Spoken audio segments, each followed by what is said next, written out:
Oh, hello everybody. I see I got some people here and the guest of honor has just joined. So give him a second. Maybe I can figure out how to invite people or something. Bam. Bam. I'm not better at this internet thing. And so thank you for being patient. But sometimes when people, like when you go on a new app or something like that, it's really frustrating to figure out how to do easy things. Hey Joe. Bam. Hey, what's up? Dude, how you doing? I'm doing all right. Nice particle board background. Thanks, man. I like Yeah, it. You at home, man? I'm home. Okay. Just gave some plants away. Nice. So, hello and welcome to Reality Chat. Um, I don't know if you're 100% sure about what's going on. I know I'm characteristically vague about what's happening. But yeah, Joe is someone who I think I've always had a good time talking to. Every time I see him doing something, it's inspiring or it kind of makes me feel like there are good people in the world. And Hmm. so I wanted to invite him to have a chat about community. And we actually met during this thing called the Fellowship, which sounds so like J.R.R. Tolkien. But um, we were a part of a cohort or a fellowship of college students who went into elementary schools, and we taught the discipline we were learning in college in the school, in the elementary schools. And we basically had free range as long as we weren't like giving kids knives and stuff to teach what we wanted. And I was an engineer, so I taught engineering. And Joe, what were you teaching? Uh, well, I got psychology, but I was teaching a little bit about critical theory, and then like environmentalism. Oh, cool, yeah, those were good times. Yeah. And, Still impactful today. yeah, and so I wanted to bring Joe on and have a little bit of conversation. But before we get into that, in case you guys don't know what's happening, this is Reality Chat, the weekly live Instagram conversation where I find someone and anybody can talk. If you want to be on, let me know. We have to get a topic and we can get going. But I talk with somebody about something, and the idea is we didn't script this beforehand. I didn't really talk to Joe too much about it. And we're going to have a real chat, and we're not going to hold punches. We're going to ask questions and try to get into what we're talking about without trying to be too politically correct, though we're still being respectful. So today's topic is community, and I wanted to talk to Joe about that specifically. I think I reached out to him because of the work that he does in the community, which I think is great. And before I butcher all the stuff that Joe does, Joe, can you give us a little bit of a kind of what you do in the community these days? All right. Well, thank you, man. It's good to hear from you. I've always admired and I was very inspired by us meeting together, learning about your engineering skills, your critical thinking skills, um, and just our chance to build community in like a very experimental way through a college institution, right? Yeah. Um, so a lot of my work is critiquing a lot of institutions. Um, and so what I'm doing now, currently, I work for there was a Measure H bill that got passed, and it was this whole bill that was going to fund for homeless services, providing permanent supportive housing, everything related to homelessness, trying to end it. So right now, my job is an outreach worker slash like case manager. Mhm. So I go to parks, libraries, and metro stations, pretty much places I would hang out, and outreach folks that are there and get to know them, learn, come hear about their stories and see what services they need, see what services I can get them connected to. So right now, I have a lot of people on my caseload that I'm just trying to be there to guide them, like what we learned about developmental relationships. That's pretty much what I'm trying to do is try to guide them, be their sort of cheerleader and counselor while they're trying to get connected to resources that they need. So that's my job. But on the other side, I'm planting native plants. While we were in the cohort together, I was a part of a nursery doing native plant restoration work. all led sort of by a lot of indigenous people from the California area. So with that, I got more inclined with learning about my roots, learning about my heritage, and I still, I'm still on that path towards teaching people about native plants, teaching people about culture, and just where we are in terms of us being influenced and impacted by colonization, right? So a lot of my work is on that, like how Okay. colonization impacts the environment today, right? How did it impact our school systems today? So I do a lot of planting events, sort of geared around like those kind of topics. So seeing how land is connected to our culture, right? Just like Cal Poly Pomona is a piece of land, but there's a whole culture, there's ceremonies there, there's a history there. So um, the theory is that how we change our relationship with the land will ultimately change, our histories, our ceremonies, um, more likely for us to actually tell our stories and tell our bring in our culture through gardening, right? So people want to be zero waste, or people want to be like super sustainable or zero carbon emissions, so people are more adopting more of a healthier relationship with land. So that's what I, just try to inspire. Who knows how it looks like, who knows, what comes about it, but so long as people are learning how to restore the land, um, that's the end. That's what the goal is, and seeing how the land is connected to like homelessness, right? So Hmm. private ownership, private property, land being just, the real estate, like it's impacted by market, so those who have money can live on land or have a house, and those who don't, don't get to have that. So it is a lot of my work is to try to radicalize that as well. Like our relationship to land can't just be this commodity based, extractive based relationship. So um, how that change is going to look like, I don't know. A lot of people are talking about community land trusts, um, land trusts in general. So those seem pretty promising. Those seem pretty hopeful. So I'm learning a lot, and I'm just happy to share some time with you and talk about it. Okay. Man, you do a lot more than I was thinking you did.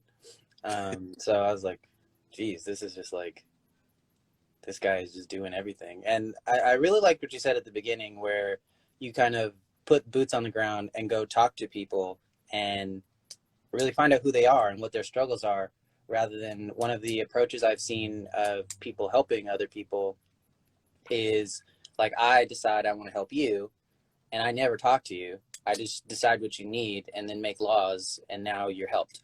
Yeah. But like, do you even need that? Is that something that you even know you can access? Like, there's all these questions around like, well, why would I do that? And to me, that concept got brought up really, really harshly in education, because my family, almost everybody's an educator. And a lot of times administrations will make decisions that are completely separated from the experience in the classroom.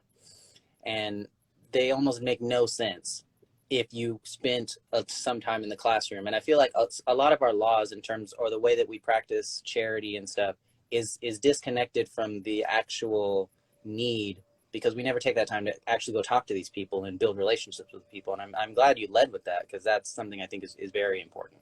Hmm. Hmm. Yeah, no, 100%. And if I'm to add to that, you know, I think, we shared a lot of discussions about certain theories and all that, and that's what I enjoyed a lot. The kind of theoretical framework I try to carry is a lot of the systems theory, right? So looking at things in terms of, or trying to look at things in terms of recognizing every little part.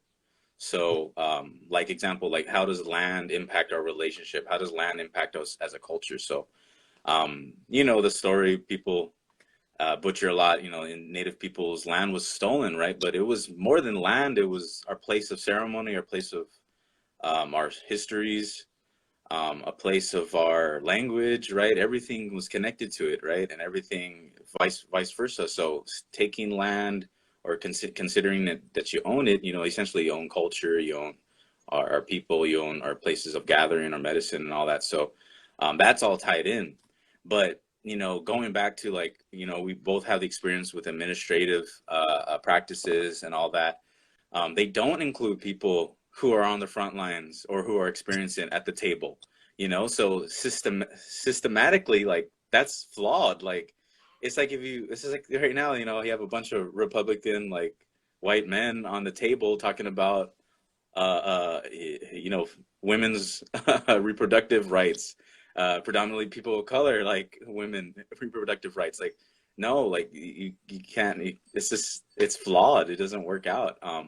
And I experience that a lot with you know, working with people experiencing homelessness right now. None of them are on the table. All these policies, all these practices going into play, and they're not at the table to decide like what they need. And you know, I'm arguing like what they need is to be reintegrated back into the community, and for us to really think more expansively on what that means, be more creative.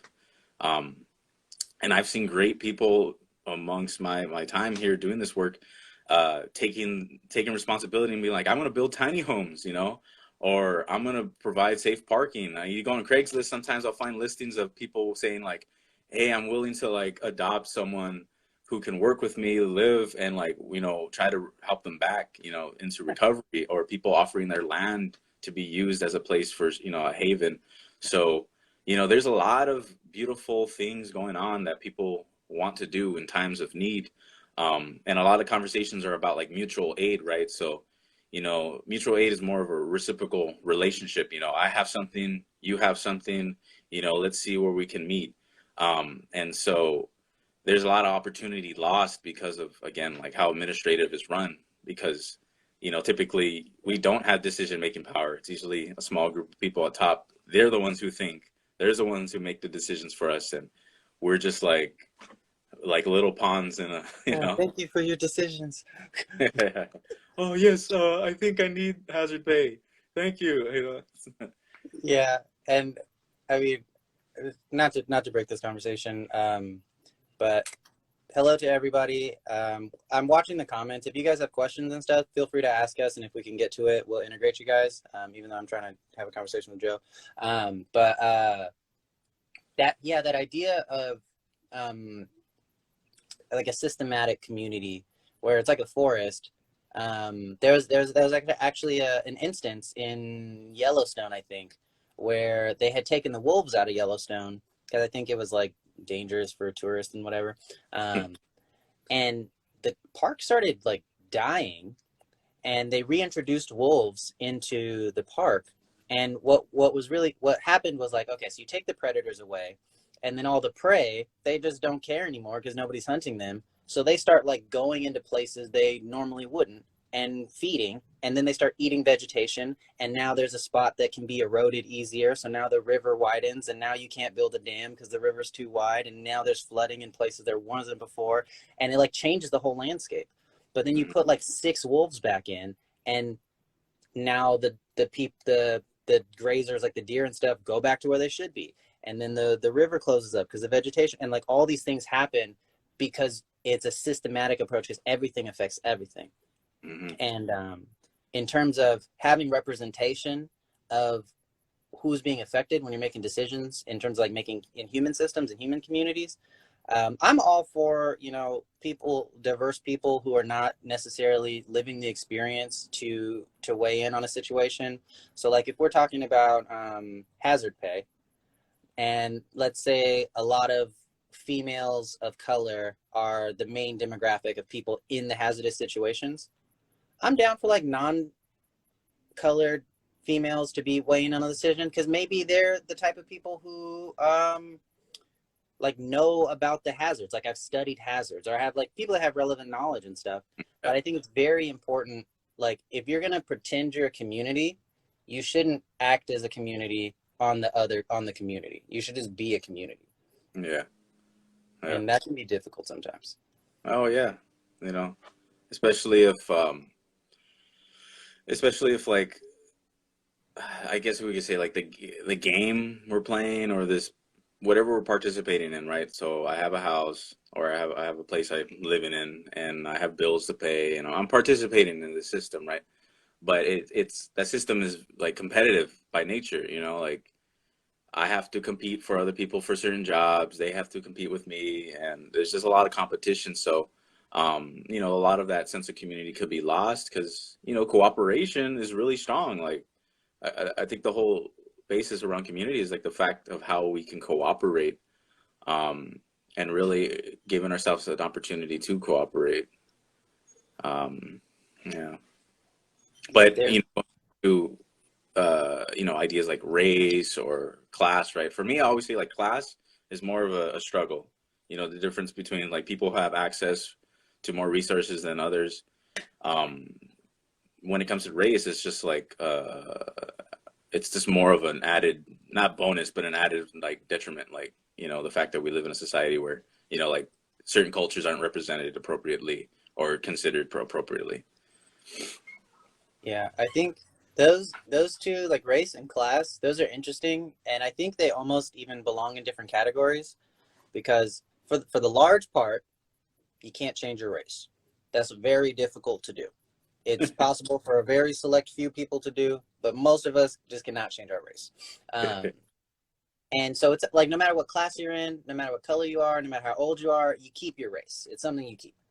But your class, I've talked to some people about class, especially people that perceive themselves to be in different classes than me, and talking about the dynamics of classes. And one of the things I thought that was very interesting is you can take a class in a society and it's like its own society and it works a certain way. And if you don't know the rules of that class, it's very hard to navigate in that class. And you could have the clothes, but if you don't know the rules, then you're not going to do well. And so, for instance, I have some friends who are less economically privileged than I am, and they know certain things like on what days the bakeries and the fresh food places put out food that's still good but not good enough to sell to customers, and they know exactly what time and they're waiting for it and they're in the back and they go, okay, cool, and they get handed food and they move on. And I don't know any of that. No. But if I was poor, like if I lost money and I was like I needed food, I wouldn't know how to operate as somebody in a lower economic status because I haven't been trained that way. I haven't learned those techniques. And then vice versa, like the middle class game is more about like setting up assets and having relationships. And then the upper class game, I think, is about learning how to avoid things legally. And these rules like can keep you out because they're like tests, or it's like knowledge where it's almost as if like, oh, you're a psychologist, I'm an engineer, and if you want to come Yeah. be an engineer, you're just like, well, what is all this? Oh, yeah. Yeah, yeah, yeah. You know, it's just interesting that you're bringing this idea of classes and you know, the language or like the belief systems or sort of just the way you kind of embody and normalize things just based on your class, right? Whether you know it or not. I have this book called Tactical Communication, and I'm like, I'm not like, you know, I got it because it just seemed like, what the hell is this? Mm-hmm. It's for law enforcement. It's for law enforcement, first Yeah. responders, all that. So the book actually talks about like when you're in a community that's of higher class, like what are some assumptions you might be coming face to face with and in a crisis intervention thing. And it is saying like that, like the higher class are typically thinking about legal issues or global kind of international trade things. Whereas a lower class, you know, they're thinking of I've been trying to remember what exactly it was thinking about, but you know, more of like a survival mode Yeah. versus like middle class and more like an investment mode. So thinking about, you know, I use friendships as also a means to, you know, network. I'm also using, you know, there's like a strata just based off, you know, our sort of class status. Um, but I don't know. It just seems so interesting that we're embodying these forces. So uh, a lot of times my work is trying to think critical about that influence, you know, Mm-hmm. because we don't, you know, I don't want to lose it. I don't want to lose that ability to think critically and hopefully think. I don't like saying outside the box, but yeah, like outside of that paradigm. Um, you know, because there's so much potential all of us have.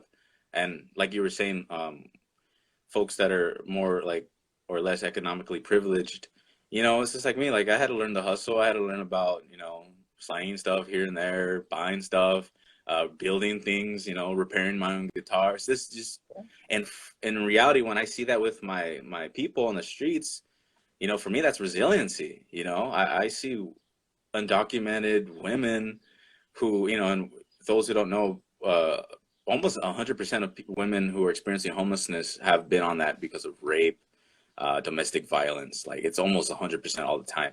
When I see women on the streets who are taking care of themselves and are undocumented, so they're not only having to deal with their own trauma, but they're also surviving, and they also have that undocumented status. Like, damn, like that's resiliency. That's something I always just try to uplift my people. You know, be like, yo, this. If we were in a different society, and if I had an ability, like you are valuable. Like you know, and not in a utilitarian way. You're just valuable in essence, but like you're very strong. Like there's a lot of things I can learn from you, and I do learn a lot from my people on the streets. Yeah, there's there's an interesting concept that I think plays into what we're talking about, and I heard this quote, and I forgot who it's from, but they were saying that the environment that they were like somebody asked them what they thought, and their response was, "I'm not in an environment that's conducive to thinking, so I don't know." Mm-hmm. And that idea is like if you're struggling to pay bills and you don't know where your food's going to come from and you don't even know if you're going to have a place to live next month, what do you care about who the mayor is? Which is interesting because who the mayor is could directly affect your ability to live somewhere. But because you're so like stressed out about like these immediate needs, like the conditions that you in are not really conducive to like clear critical thinking of the whole system. Mm. And I think in a lot of different ways, doesn't matter what class you're in, we tend to have pressures put on us that create a sort of tunnel vision into what is like industry standard or class standard or what race standard or whatever you want to call it. And we get this culture, we get this vibe, we get this way of being. And we're uncomfortable when we don't do that because we're not critically thinking. We're on autopilot and we're trying to survive in the place we are. And we just tend to do things that are comfortable to us. And I bring that up because I think the critical thinking aspect and the meeting people and talking to people aspect are the two like biggest parts of building community. And I say this because this is probably my hot take on it, but community is not organic. Like community will not spontaneously erupt. You must put conscious effort on a continuous basis and create community. And whoever does it with the most effort will create their community. And that I think that you have to be able to think clearly and know what you want, and then you have to be able to like go out and do it and talk to people and get them to come together. But I don't think that that community is just like, that's why we always say we want things, or it would be better if it was like this, but it never switches and turns to that because you have to do something. Mm-hmm. Mm-hmm. Yeah. Trying to think from my perspective, it's sort of like being in because I'm a musician, right? I grew up listening to music, yeah, since I was a little kid. So music was my ability to have like, and music, there's a whole music community around the world, you know, like through generations and all that. So, I was actually looking up at this. I don't know if you know who Dr. Maulana Karenge is, but he has like an idea about like 7 cores of culture, right? And one of those cores of culture, he talks about the ethos, right? So this collective self-consciousness, right? Mm-hmm. And when you're in a community, you have that, like, or you would, in a healthy community, you have that, you know, like your family's your community, you know. There's certain things that you guys do, you know, I call them like ceremonially. Even if this is eating dinner or watching TV or whatever, right? There's like this consciousness within each other. Um, and like, the same thing could be like in business, right? They always see business culture and stuff like that. Like there's this consciousness like, hey, I'm an employee for this company and we do X, Y, and Z. Um, so there's intentions within each realm, right? So making a family or starting a business or trying to provide some service to satisfy some need. Like there's the intention is very important. Um, a lot of the work that we do with the collective I'm a part of is, criticizing some of those intentions, right? So again, we talk about the nonprofit industrial complex, capitalism, bureaucracy. And for me, right now, is a lot of critique about bureaucracy, just because, again, it's just the stuff we face, a hierarchy structure where a lot of people who have a lot of experience and knowledge to bring to the table, just because they may not have a college degree or for whatever reason, they're not given that opportunity of input. So, going back to the systemic, the whole systemic picture of it all, how do we create a better system, right? So, with our efforts in terms of community organizing, it is like how can we make decisions more consensus based? How can we make decisions or leadership more horizontal? How do we share power, right? That was something we did during the Regenerative Fellowship program, was this idea of sharing power, letting people to bring out their own essence onto the table, and just stuff like that. So, but again, I'm acknowledging my privileges of going to school and all that, and having been, having some kind of healthy trajectory with my mental health, right? Because when I see my clients, they're, my people on the street, meth is a big issue, right? PCP, heroin, like meth is probably, for me in my experience, the worst.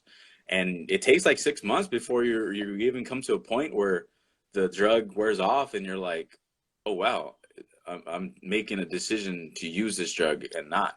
So for me, like a lot of the interest is understanding it as a neuroscience, like the systemically, how does our brain like function and all that, and how do drugs influence all that. So for me, it helps me provide more perspective on what I can do for the community, because I'm looking at it from that lens as well. So I don't know, just kind of rambling on right now. Like, I think when you're having a good conversation and you're engaged, it's very difficult to actually get off topic. In my mind, being off topic is more aligned with disengaging. Like, I'm disinterested in this. Let's talk about something else. And that comes in a lot of forms. But if we're getting excited and we kind of get into a little rabbit hole, like, that's still cool. I'm like, I love that kind of conversation. And it's like always great, like later, if we can like bring it full circle and you're like, oh, that all Yeah. connects. Yeah.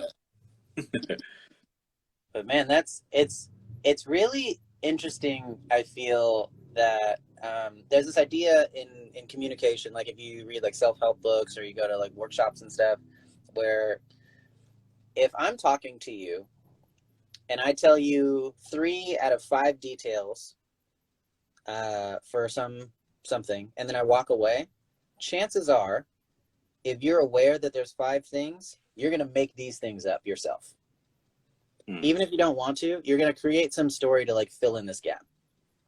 And it's important in communication to sometimes over explain or be very clear that the other person understands, maybe get them to repeat it back to you or say it in a couple of different ways or give them an email or something like that. But the reason I'm bringing this up is because I think there are cases where I think you have a substantial amount of experience with people that are experiencing hardship over the average person, at least in Southern California. And I think a lot of times we see a person and what I see is maybe 2 of the 5 details, and then I like fill in these details myself. I just create a story like that person is lazy or this person doesn't have a job. And really, they're the hardest hustler on the planet, but they have a severe mental illness, or like they were domestically abused and they're trying to get their life on track, but they're scared of people because they were abused for so long. And I'm not saying that everybody is like that, because everybody's different. Everybody has their own story. But I think a lot of times making that effort to just talk to people and meet people creates this amazing thing called humanity inside of them, in terms of our perspective. And it really changes the way that we treat them and that we want to deal with them, which is, I think, back to what we were talking about in the beginning, why it's so important for the group of individuals that make decisions to involve people that are going through the experience, or to have people that are going and talking and working with the people that have that experience. Hmm. Hmm. Yeah. The the idea behind um like regeneration. So the collective that I'm part of, we're called Regenerative Collective, but it's more of a concept. Um, we always say it's more of a concept because the earth itself is like a regenerative ecosystem. Um, Music I use as an example is a thing that continuously can last generations. There's structures, right, that people have built that can last for generations and generations. Um, and within those things, they're holistic. So when we give labels to things, we don't look at it through a holistic lens. We kind of, again, like you're saying, we fill in the gap, or we just add in our own sort of pre-understanding to it, or our own interpretive framework to it. Um, a lot of this, a lot of this way of thinking, I was taught when I was going to college at Pasadena City College. I learned this concept called hermeneutics, or this philosophical kind of thing called hermeneutics, right? Which is a fancy word for the philosophical understanding of interpretation. So, seeing how when we're reading a text or when we're reading anything, we're also bringing in our own fore understanding. So, for example, like maybe 30 years ago, people wouldn't have known what texting means or what a selfie is, right? So, what we're also taking in new information, and they're also thrown and born into a time where we're just normalizing everything. Like our brain takes statistics of what's around us, so we're just kind of normalizing it. But with that normalizing it, right, there's this, some people will call it indoctrination, or some people call it influence. That we're just sort of carrying this framework around. And a lot of my work, like you were saying, like I do see a lot of folks. I mean, that's my job. I see a lot of folks who've gone through so many things, um, who are experiencing homelessness. And I when I go to speak at certain public events or hearings, a lot of people's comments are very like not holistic. They're very just saying like they're lazy, or it's the person blame approach. You know, they just see them as like, well, they didn't make it. They're just not good enough, or they're on drugs. When in the reality, both in the scientific research and those who have lived experiences, trauma and addiction are like on the two sides of the same coin. Either addiction leads to trauma or trauma leads to addiction. But when it comes to policies and all that, it's just very punishment oriented. They did this, it's illegal, they're a criminal, they're deviant. So it's not addressed holistically as well. And so a lot of the work, I hope to bring about in the community is expanding on that. Because when I'm working with the plants, you know, uh, they work together, in some sense. They're working with the soil, they're working with the little bugs and stuff. They're working with the whole mycelial network underneath the mushrooms and the sun and the water. So it's all connected. And as a people, as a community, if we're not connected in that same way, right? We're just gonna die, like I feel like we burn out, we get stressed, and work related stress is a big now. Like most people go to the doctor because of some psychosomatic related disorder, and that's because of the work life balance, right? So how do we create better systems for ourselves? And I think a lot of that comes with challenging our assumptions that we bring to the table, which is like, my thought process, how am I looking at this situation? Why am I thinking this way? There's a quote, right? Einstein said, you can't fix a problem with the same mind. You can't fix a problem with the same way you're thinking it. Um, I heard of another kind of phrase where, people aren't actually having new thoughts. and they're not actually thinking better. They're just thoughting. So we're not thinking, we're just thoughting. Like, meaning that we have the same thought processes going on. So we're just reproducing the same thoughts through that thought process. So how do we change the way we think? Um, and, obviously, maybe asking someone who's experiencing homelessness onto the table, and then maybe asking someone who's experiencing X, Y, and Z, onto the table, and, diversity, right? And that's the same thing we learn about the environment, biodiversity and everything. It's a beautiful thing, and it promotes health and resiliency. So again, I don't know how that looks like, but we're trying. Yeah. Okay. And I love that word, dotting, because it sounds like something else, but then it's kind of funny because it does. THOT. And in terms of trying to understand people so that you can see where they're coming from and be able to critically assess what's actually happening rather than making an observation, not knowing the whole story, and then filling in all these gaps with things that may or may not be true. There's a podcast that I really like called Hardcore History by Dan Carlin, and this dude makes like incredibly long podcasts. Each podcast is like 3-4 hours long, and sometimes like the World War II podcast was like 5 or 6 parts. So it was like 22 hours of podcasting for just like the World War II. Even though World War II, there's a ton of information, and he couldn't possibly touch on everything in 20 hours. But the reason I'm bringing it up is because one of the reasons I think listening to his podcast is so compelling is because in contrast to most of my experience in history in public school, aside from middle school, because I had the best history middle school teachers ever. They took us to the East Coast to learn about the Constitution. But before he tells you what happened, he's going to be like, okay, so these people made atom bombs, but before we talk about how bad atom bombs are or whatever, we're going to try and put yourself in their shoes and see what they were dealing with and try to erase all of the stuff that you were dealing with that they had no clue over. So like back in World War I, like they had like Morse code, but they had letters and stuff. And so like, and you're talking about like, I have to make a decision in the next 20 minutes to launch these missiles or not launch these missiles or something like that. It's like, they can't be just texting people and watching things from satellites. They're looking at like waveforms on radios or something like that and trying to make these decisions. And they have all this political pressure on them. And there was a really interesting concept in World War I where that was the first world war because modern warfare came out then. That was when we started throwing like all these crazy amounts of people into these trenches and killing them and stuff. And we had never done that before, to the point where we didn't even know what was going to happen. Like before, it's just like line your guys up, I'll line mine guys up, shoot, end of the day, we shake hands, I take your land because I won.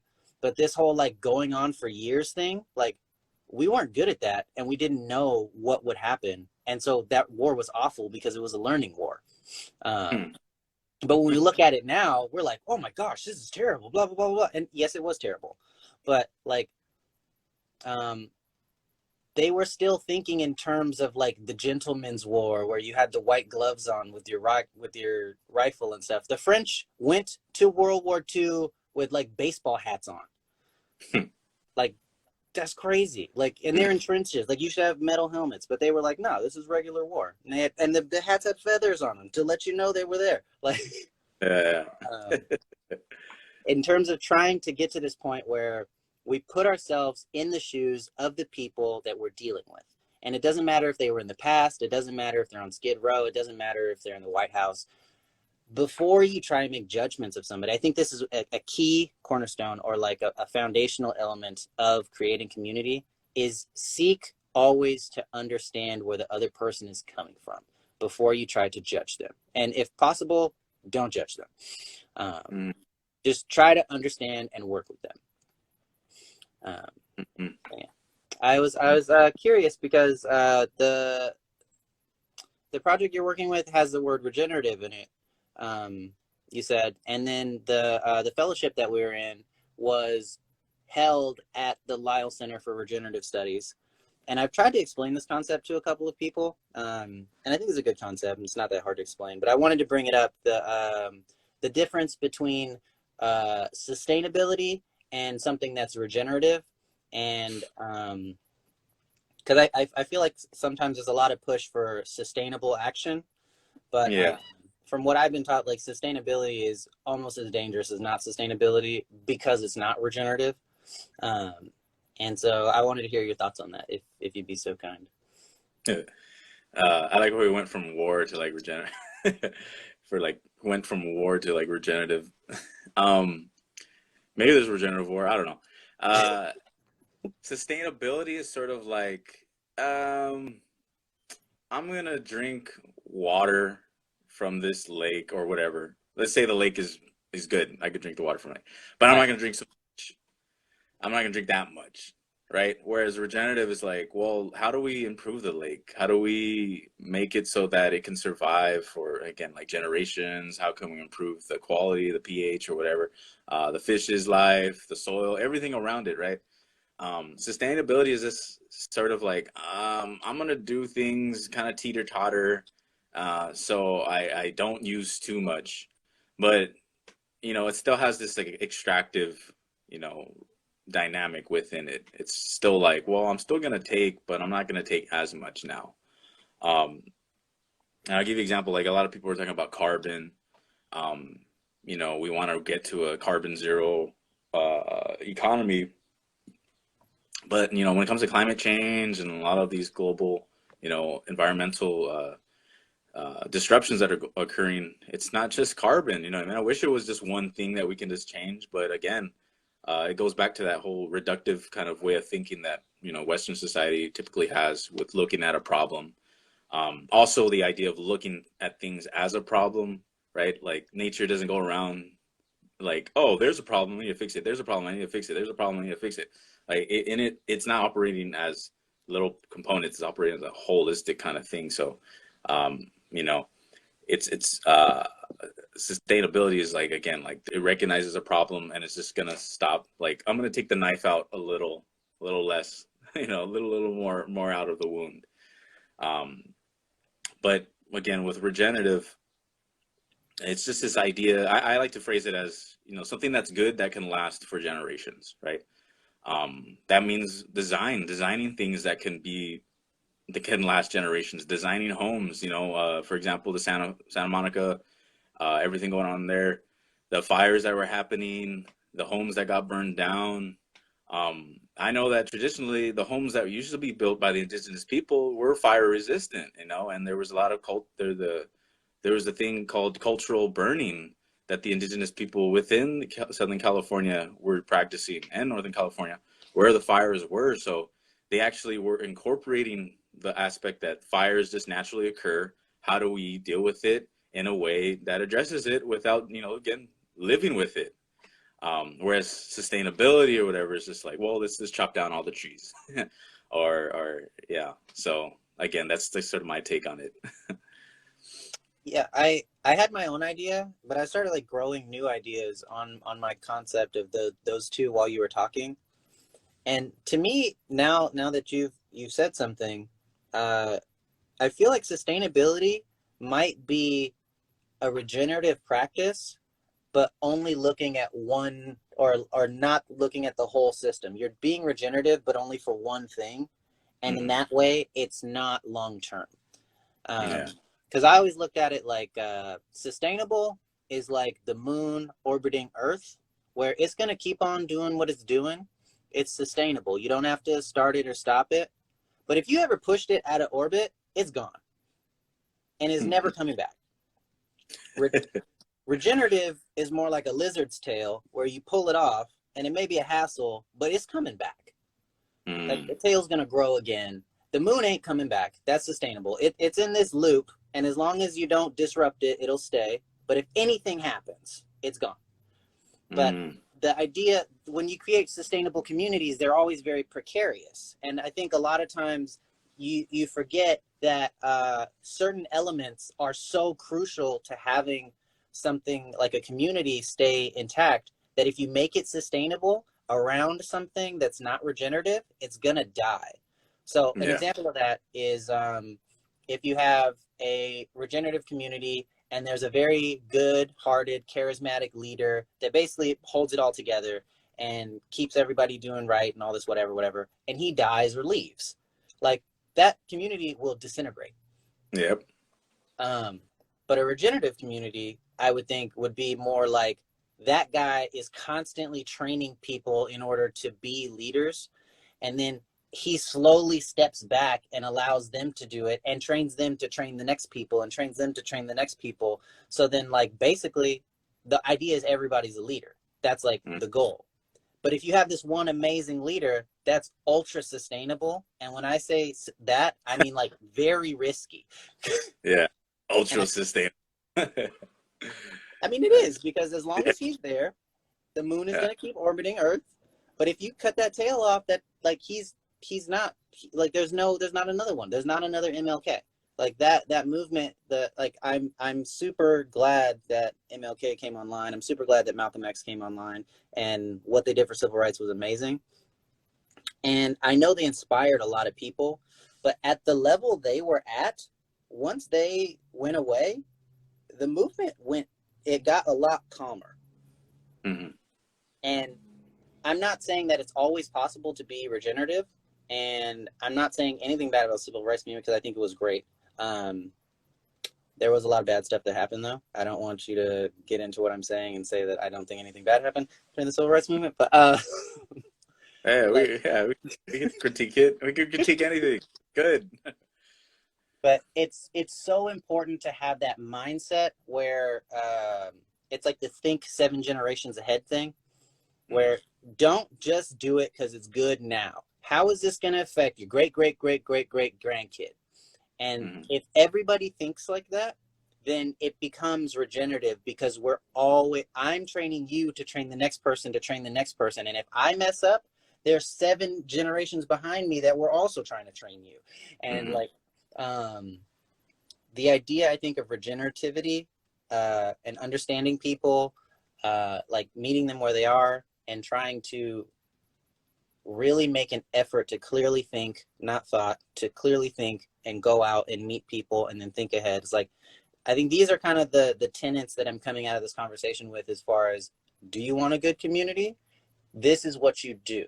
You don't say, oh, I wish this would happen. Oh, you don't vote for somebody. Like, you yourself go out and you do it every day. And not only do you do it, you start getting other people to do it and teaching other people.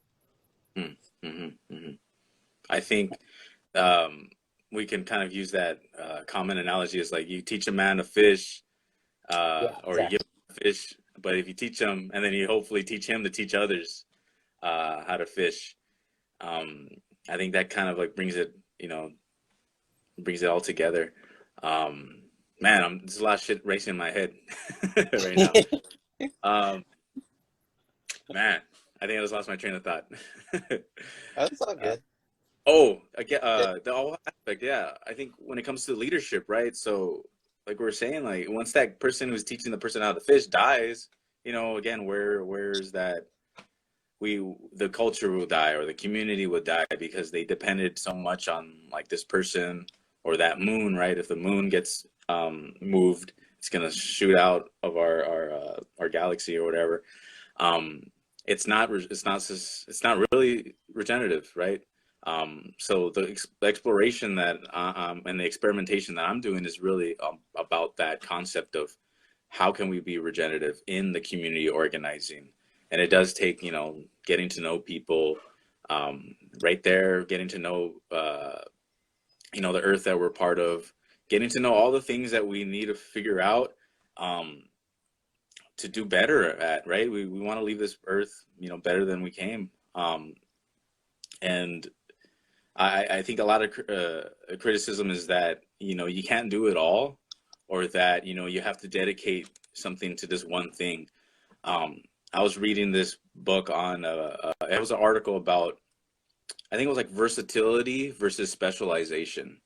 And so like the standardization of things, right? Where we've been teaching kids to be sort of just like very one dimensional, like they're just going to learn a trade, or they're just going to learn a skill, and just that's it. And then they're going to work, get a house, have kids, get a wife, or not in that order, but um, whereas folks like, especially during like the Renaissance era, a lot of people knew multiple things. They're sort of polymaths. They're well versed in many different subjects and many different skills that they had.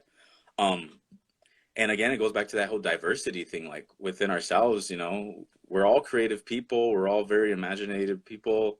We're all children, right? So, you know, we have to bring back that element of play and imagination into our lives, and that allows me, to be able to communicate and get in touch with my clients, understand where they're coming from, kind of see them as a child too, and see like, yo, man, what were things that you wanted to do? Like somewhere down the line, you got sidestruck and you kind of were like that moon left you, you know what I mean? That moon just left you, and now you're just in this rut where there seems to be nothing you can do.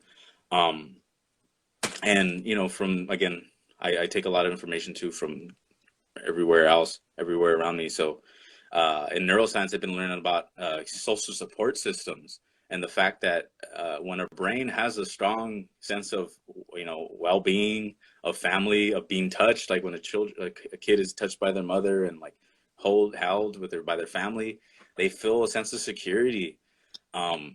And having people around you who are your support system, a healthy support system, that does lead to, healthier brain, brain health. So when I realized that a lot of my people on the streets, they don't have real genuine or a healthy support system, that's the question that I'm wondering is how do we fix this? So gardening for me, that was a place where I can go and plant things and feel like I'm helping something greater than me. I'm contributing to something that can last. Like you plant an oak tree, right? In high school, I used to, when I was like feeling depressed and all that, I used to hide underneath this tree at a park nearby. And then long behold, that tree was an oak tree. And now I'm like propagating it and planting it. And, these were traditionally places that the Tongva and the Chumash tribes would gather under, at least from my knowledge. So it's like, wow, like, it's like, wow, there's like a full circle kind of going around all the time. Maybe that regenerative moon, that's just continuously going on. The I don't know. regenerative moon, the moon with a lasso on it. So, Okay. yeah. Well, I did want to take a chance before I forgot again to thank the good Dr. Kyle Brown for creating the fellowship that we're in and allowing me to meet you, because I think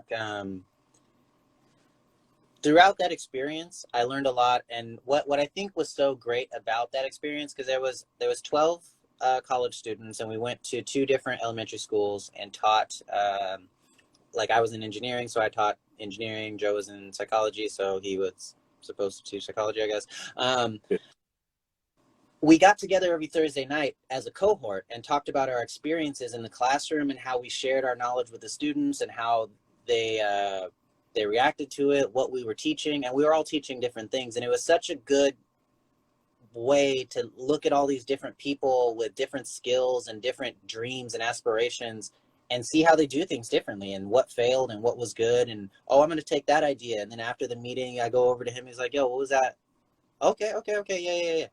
And then we even got to go to each other's classes and help each other. And then like, it was such a good experience. And I think the thing that made that such a good experience for the kids that we taught was that us as fellows came together and broke bread with each other and hung out and talked and like worked through what we were doing and got to know each other. Mm-hmm. Which I think was like the heart of that. Like if you're trying to create community, you must be community. There's an idea that I hold very dear to my heart, which is don't ask people for advice who aren't doing better than you in what you want advice on. Yeah. So, that is my clients. Like if I'm trying to go and help people, like I should be, at least in the way that I'm helping them. If I'm giving you financial advice, I should be financially stable. And the whole practice of, in terms of creating community or creating the world you want to see, making this effort to work on yourself, love yourself before you love others. There's that, like, you can't love other people till you love yourself. That's like, you can't give advice on something until you're good at the thing. And don't be trying to give advice until you're good at the thing. And so I think that's a large part of regenerativeness, because I think people want to help. I think large in part, almost everybody I meet, they want to help, but that becomes kind of like a vague thing. Whereas, like, what does that mean? How does that translate into actually giving use to people? Yeah. But I think you just start working on yourself, and the more you work on yourself and the more you understand yourself, it kind of shows you what's important to you and what you want to help other people with. And then I feel like the more you work on yourself, the more naturally you'll slip into the thing that's right for you to go help other people with. Yeah. Yeah. Well, I know we're kind of short on time right now, but Yeah, that's um, my when I was like 18 or something, I went through like a pretty bad heartbreak.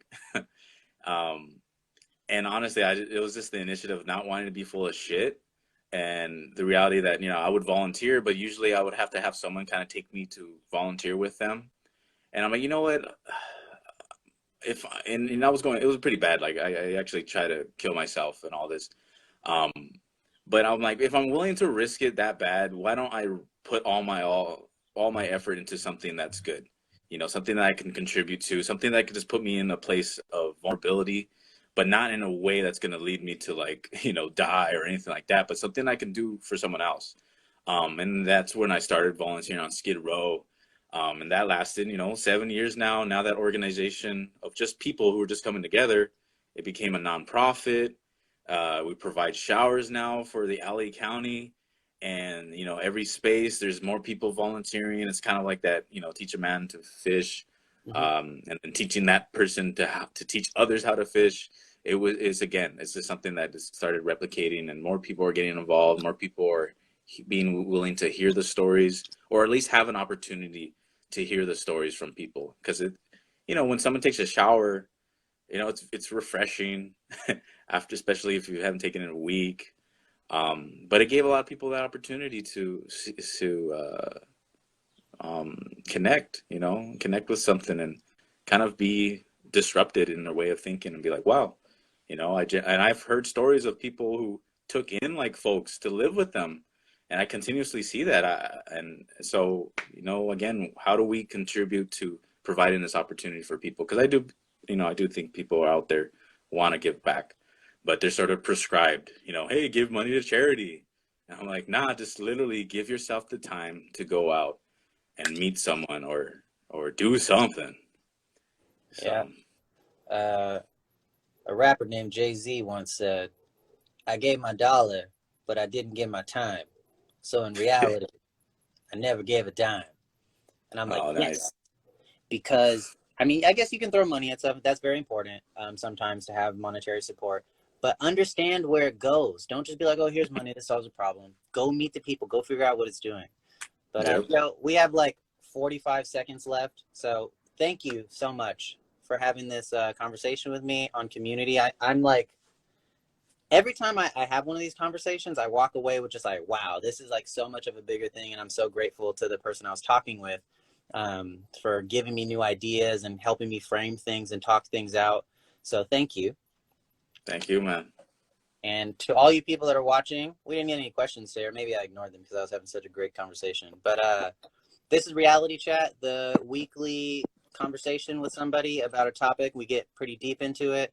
If you have an idea for a conversation, I'd love to talk to you. Just hit me up on a DM. We can talk about it. But if you want to find out more information about the stuff I do, you can find me at jordantremaine.com. I'll see you guys later.